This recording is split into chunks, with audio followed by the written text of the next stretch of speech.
hermanos, espero que todos estén bien. Decidí hacer un video para repasar un poquito lo que vimos el día sábado en nuestra clase en la iglesia primitiva. Vimos la primera parte el día sábado, entonces esperamos que haya sido de ayuda, de bendición. Y solo para repasar un poquito lo que vimos, y también voy a explicar un poquito acerca de la tarea que tienen que hacer esta semana. Vimos, por una cosa, por qué es importante estudiar la historia de la iglesia, y hablamos ahí de algunas cosas importantes, y les animo a repasar lo que hablamos ahí. También hablamos de que la primera era en la iglesia cristiana se llama la iglesia primitiva, o también es conocida como la iglesia católica o el cristianismo católico. Recuerden, eso no tiene nada que ver con la iglesia católica romana que existe hoy en día. Es simplemente habla de católico en el sentido estricto de la palabra, que significa universal. Católico significa universal o unida, podemos decir. La iglesia en los primeros 300 años está sin divisiones por denominaciones, está sin divisiones de fe, todos básicamente creen lo mismo y no hay mucha división en los primeros 300 años de la iglesia. Entonces esta era en la historia de la iglesia va desde Jesús hasta Constantino, hasta el año 312, 313, por ahí. Y es la primera era. La segunda era de la iglesia va desde Constantino hasta un poquito pasando el año 500. Y eso vamos a ver en el futuro. Pero vamos a basarnos bien en los primeros 300 años de la iglesia para entender bien cómo era el cristianismo en estos días y qué podemos aprender de ellos. Y vimos aquí que estamos hablando de algunas cosas que la iglesia primitiva es conocida por algunas verdades, algunas cosas. Y lo que vimos el día sábado es que la iglesia primitiva es conocida por el evangelismo. Era una iglesia bien evangelística. Era una iglesia conocida por eso. Y hablamos de que ellos pasaron su tiempo, aquí en la letra A, bueno, aquí dice, ¿por qué el mensaje del Evangelio creció tan rápido? Y uno era porque los cristianos proclamaban su mensaje, como hablamos, proclamaban el Evangelio. Las otras religiones no eran evangelísticas. Los cristianos tenían el deseo de convertir a otros y compartir el mensaje con otros. Como hablamos aquí en Hechos 4, los apóstoles dicen, nosotros no tenemos opciones, menos decir lo que hemos visto, lo que hemos tocado, lo que hemos escuchado. No tenemos otra opción, tenemos que anunciar. Entonces por eso el Evangelio creció tan rápido, porque los cristianos estaban evangelizando. También hablamos la letra B, que las vidas de los cristianos eran transformadas por el Evangelio. Todos, hasta los paganos, los no cristianos, vieron la diferencia en los cristianos y querían saber más, querían aprender de cómo es posible que una religión puede cambiar el corazón de una persona y las acciones de una persona. Y bueno, la letra C también vimos que el cristianismo era para todos, recuerden, era para todos. El cristianismo estaba creciendo entre mujeres, entre hombres, entre niños, entre esclavos, entre ricos, entre sanos, entre enfermos, entre todos los grupos. Las otras religiones eran realmente solo para los filósofos, o los más ricos, o los más estudiados. El cristianismo era para todos. Todos los que querían saber y querían recibir la salvación era para todos. Entonces por eso creció tan rápido en los primeros 300 años. Recuerden cómo vimos el mapa el día sábado. La iglesia cristiana en Hechos 2 empieza en una sola ciudad, en Jerusalén.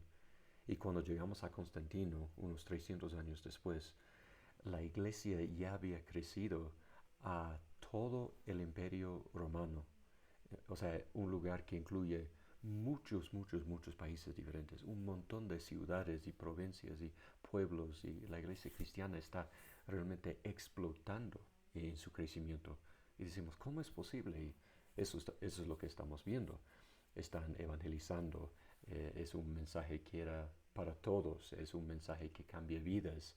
Entonces llama la atención. Por eso, a pesar de la persecución, a pesar de todos los sacrificios, el cristianismo estaba creciendo rápido en esos días.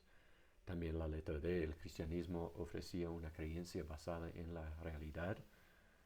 Recuerden lo que hablamos, las religiones romanas y otras religiones en estos días eran basadas en filosofía, en ideas, en argumentos, en muchas cosas que era algo para, como digo, para los filósofos, para pasar todo el tiempo todo el día conversando de todas las diferencias entre religiones y creencias y el Dios de esta religión y el Dios de esta religión.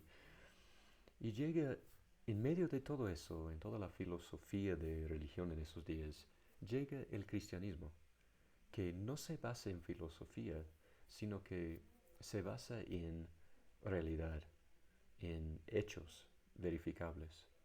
Ya, no estamos hablando de Zeus o alguien así que nadie ha visto, nadie ha tocado. Estamos hablando de Jesús, quien vivió aquí entre nosotros, o para ellos, entre ellos estaba ahí Jesús. Vivió una vida en un lugar que ellos conocían, murió en una cruz que ellos habían visto. Y él, 3 días después, resucitó de entre los muertos. Un hecho verificable, algo conocido entre ellos, que alguien murió y de verdad resucitó de entre los muertos. Entonces era una religión basada en la realidad, no en filosofía o ideas. Y también la letra E. Los cristianos estaban dispuestos a morir por su fe.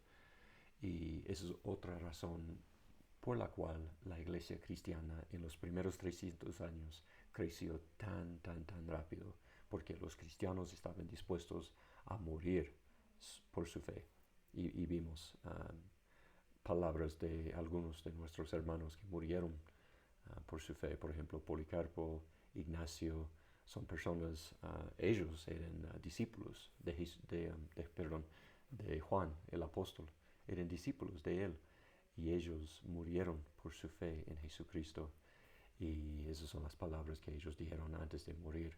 Entonces, como los cristianos estaban dispuestos a morir por su fe, las otras personas vieron que están muriendo. ¿Y quién va a morir por una religión? ¿Quién va a morir por una mentira? No tiene sentido. Y la gente empezó a decir, bueno, tal vez hay algo de verdad en lo que ellos están proclamando, creyendo. Tal vez debemos poner atención en lo que ellos están diciendo. Entonces, a través de su muerte, el cristianismo creció muy rápido en los primeros 300 años. En el sábado que viene vamos a ver, número 2, la iglesia primitiva es conocida por la persecución. Y vamos a ver una o dos cosas más también que la iglesia primitiva es conocida. Y bueno, quiero repasar lo que está aquí, empezando desde la página 4. Dice tarea entre semana. Ya les envié, aquí están 2 videos, quiero que vean esta semana. Los 2 videos no son muy largos, no va a tomar mucho tiempo. Les animo a ver los 2 videos y si tienen tiempo, hay otros videos, así que les animo. Lo más que estudien, más videos, más lectura, van a aprender más. Entonces les animo a tomar 20, 30 minutos, ver los videos que están aquí. También quiero que lean cómo murieron los 12 apóstoles de Jesús. También quiero que lean personajes importantes durante la iglesia primitiva. Ignacio, Josefo, quien era un historiador cristiano. Muy importante leer eso acerca de Josefo. Por medio de su trabajo como historiador, nosotros tenemos mucha evidencia acerca de la fe cristiana en los primeros años. Y también de Papías y también de Policarpo. Les animo a leer acerca de sus vidas. Pueden ver, por ejemplo, las fechas. Ignacio, por ejemplo, nació en el año 35. Jesús murió justo por estos años. Puede ser el año 30 hasta el año 33. Entonces Ignacio nació en los días de Jesús. También los otros pueden ver, por ejemplo, Policarpo nació en 69. La mayoría de los apóstoles ya habían muerto, pero algunos seguían vivos en los días de Policarpo. Por ejemplo, Juan el apóstol murió alrededor del año 95. Entonces Policarpo vivió en los mismos años que Juan el apóstol. Entonces, saber algo acerca de ellos nos da confianza acerca de la evidencia que tenemos, de la confiabilidad de la palabra de Dios. Entonces les animo a leer esto, y también una línea de tiempo. Sería bueno repasar un poquito la información que está aquí, ver las fechas y todo. Les prometo, algún día si hablan del cristianismo, especialmente en la universidad o en otros lados, muchos van a decir, no, no, ustedes creen una mentira y no hay evidencia y cosas así. Hablan de que Jesús murió en 33 y desde ahí no sabemos nada hasta el año de hoy, ¿no? 2000 años después, pero la verdad es que nosotros tenemos historiadores, tenemos escritos, tenemos testimonios, tenemos un montón de registros de todo lo que ha pasado en la historia de la iglesia, desde Jesús hasta nosotros hoy. Tenemos toda la evidencia, tenemos toda la razón para confiar en la historia de la iglesia y la confiabilidad especialmente del Nuevo Testamento. Entonces, como digo, la iglesia primitiva es desde Jesús hasta Constantino, ¿ya? 312, 313, por ahí. ¿Ya? Y ahora, aquí está la hoja, ustedes tienen que llenar su nombre aquí. También aquí dice señalar todas las tareas completadas. Entonces, si estuviste en clase o si escuchaste al audio que envié, ahí toca poner un X aquí. También si viste el primer video, un X aquí. Si viste el segundo video, otro X aquí. Y una vez que contestes las 9 preguntas, vas a poner un X aquí. Entonces las primeras 2 preguntas son acerca de los 2 videos que van a ver. Y también las preguntas 3 a 9 son preguntas muy sencillas. Por ejemplo, podemos ver aquí, Pablo fue martirizado por ¿cuál emperador romano? Si vamos a la lectura, podemos ver aquí, en la página 3, de hecho, está aquí, ¿cuál emperador? Vemos que Pablo murió durante el emperador Nerón. Entonces, yendo aquí a la página 7, Pablo fue martirizado por ¿cuál emperador romano? Nerón, para escribir aquí. Tan sencillo, no es complicado. Y así es cada pregunta, muy sencilla. Y ustedes me van a entregar esta hoja el día sábado. Entonces, mis hermanos, así es. Muchas gracias por el tiempo. Esperamos que tengan un buen día. Bendiciones.